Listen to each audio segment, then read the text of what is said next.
وہی ایک بات ہے جو یاں نفسواں نکہت گل ہے، چمن کا جلوہ باعث ہے میری رنگی نوائی کا۔ السلام علیکم ناظرین، آج وہی غزل پے نظر کرم تحفہ ہے شرم نارسائی کا، اس غزل کی تکمیل کرتے ہوئے اس کا اگلا شعر لے کر آپ کی خدمت میں حاضر ہو رہا ہوں اور مکمل اور مفصل تشریح کے ہمراہ حاضر ہو رہا ہوں۔ آئیں بلا تاخیر ویڈیو شروع کرتے ہیں، لیکن اس کے ساتھ ساتھ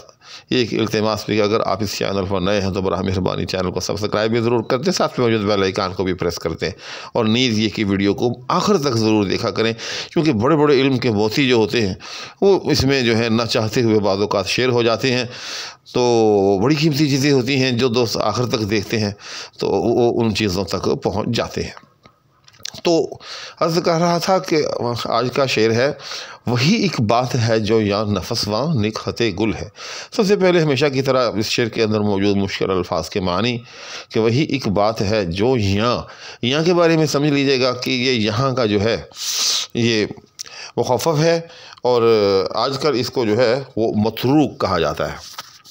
یاں اسی طرح سے وہاں کا مخفف وہاں، تو یاں اور وہاں دونوں کو جو ہے وہ متروک شمار کیا جاتا ہے، یعنی متروک الاستعمال، یعنی آج کل ان کا استعمال ترک کر دیا گیا ہے۔ اسی لیے جو فصحاء ہیں وہ اس کا استعمال آج کل جو ہے وہ منع کرتے ہیں، لیکن مجبوری کے عالم میں جس طرح سے شعری ضروریات کے تحت مختلف چیزیں جو ہیں وہ روا ہو جاتی ہیں، اسی طرح سے شعری ضرورت کے تحت اس کا استعمال بھی ہوتا رہتا ہے۔ وہی ایک بات ہے جو یاں نفسواں نکہت گل ہے، جو یعنی یہاں نفس کے بارے میں میں نے پہلے بھی عرض کیا تھا، دوبارہ دہرا دیتا ہوں یہاں چونکہ لفظ سامنے آ گیا ہے کہ ایک نفس ہوتا ہے، یعنی اگر فے کے اوپر جزم، اس کا مطلب ہوتا ہے ذات، اس کا مطلب ہے انسان، ٹھیک۔ واتقوا یوما لا تجزی نفس عن نفس شیئا، اس دن سے ڈرو کہ جس دن کوئی نفس کسی نفس کے کام نہ آئے گا۔ اور نفس یہ سانس کو کہتے ہیں، اور غالب کے یہ بڑے پسندیدہ الفاظ کے اندر یہ جو ہے لفظ ہے، چنانچہ غالب کی ایک معروف غزل اس کے اندر ان کا یہ شعر کہ تب چا کے غریباں کا مزہ ہے دل نالاں، جب ایک نفس الجھا ہوا ہر تار میں آوے، وہ جس کے آخر میں آوے آتا ہے، جب ایک نفس الجھا ہوا ہر تار میں آوے۔ تو جیسے میں عرض کر رہا تھا کہ اگر فے کے اوپر زبر ہو تو پھر اس سے مراد سانس ہوتی ہے، اس سے پھر مراد ہوا ہوتی ہے۔ اس کے بعد وہاں تو جیسے میں نے عرض کیا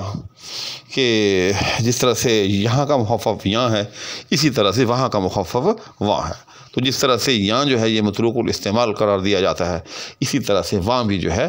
متروک الاستعمال قرار دیا جاتا ہے۔ اس کے بعد نکہت گل ہے،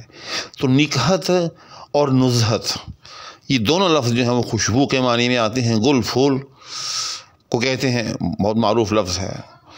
تو نکہت گل یعنی پھول کی خوشبو۔ تو اب ہم پہلے مصرعے کو ایک مرتبہ مکمل جو ہے وہ ملا کر پڑھ لیتے ہیں اور اس کے معنی جو ہیں وہ سمجھ لیتے ہیں کہ وہی ایک بات ہے جو یاں نفسواں نکہت گل ہے، یعنی غالب نے اس میں دو چیزوں کا ذکر کیا۔ پہلی بات یہ سمجھیں، ایک نفس، ٹھیک، یاں اپنی طرف اشارہ کرتے ہوئے، یعنی یہاں وہ جو کیا ہے وہ نفس ہے، اور وہاں دوسری طرف نکہت گل ہے، وہاں جو ہے وہ خوشبو ہے،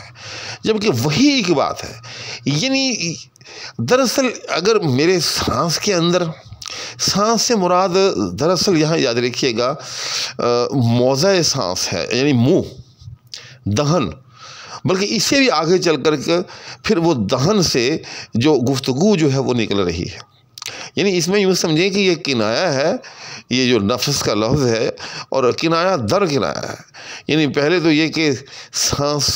کہہ کر جو ہے جہاں سے سانس خارج ہوتا ہے یعنی منہ، وہ مراد لیا گیا، پھر یہ کہ منہ سے جو ہے جب آواز نکلتی ہے تو ظاہر ہے اس کے ساتھ بھی جو ہے وہ سانس جو ہے وہ نکلتا ہے، تو مراد اس سے وہ گفتگو لی گئی، وہ کلام لیا گیا، وہ شاعری لی گئی، وہ غالب کی جو ہے سخن ترازی جو ہے وہ لی گئی۔ تو اب مفہوم کیا ہوا کہ وہی ایک بات ہے جو یاں نفسواں نکہت گل ہے، کہ دراصل منبع ایک ہی ہے دونوں چیزوں کا، ٹھیک، کہ جب وہ